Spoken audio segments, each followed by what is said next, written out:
I'm a cradle Catholic.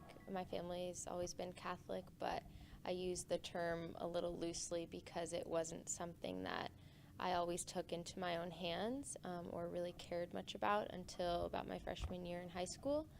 The extent of my family practicing Catholicism was going to Mass almost every Sunday, but it wasn't always a priority for us. I can actually pinpoint a specific moment where it all started to click for me. The summer of 2013, I went to a retreat called Ignite Your Torch, and that was the first time that I had really seen other youth on fire for their faith.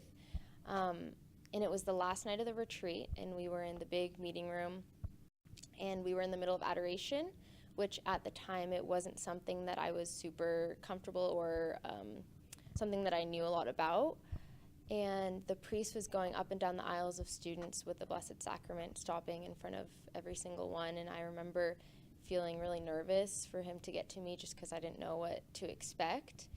And when he did, he stopped right in front of me and held the Blessed Sacrament over my face, and I looked up and the whole room went dark, and I saw kind of a light radiating from the Eucharist, and my whole body was overtaken with a sense of like peace and warmth. And in that moment, I understood that that was Jesus, and he was really there right in front of me, and things started to click for me a little bit more.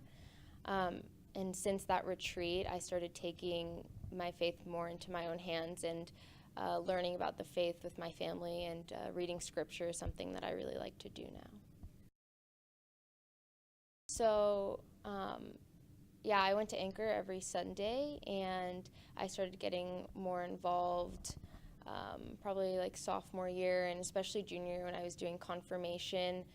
It is a requirement, but I started going more for myself rather than for the requirement aspect of it. And after confirmation, I came back to be a leader on the next confirmations class retreat. So being an Anchor for me was a way to kind of evangelize for the kids who were there because they were forced to, not because they wanted to. And through teaching other people about God kind of helped me grow deeper in my faith as well. And then working with migrant families in Bellingham, I went on a mission trip there with Anchor as well. And then in Burlington, I go sometimes with my family and with the church. And that's a great experience for me because I get to practice those teachings that Jesus talks to us about, and seeing like people be happy because we're there to help them is something that's good too.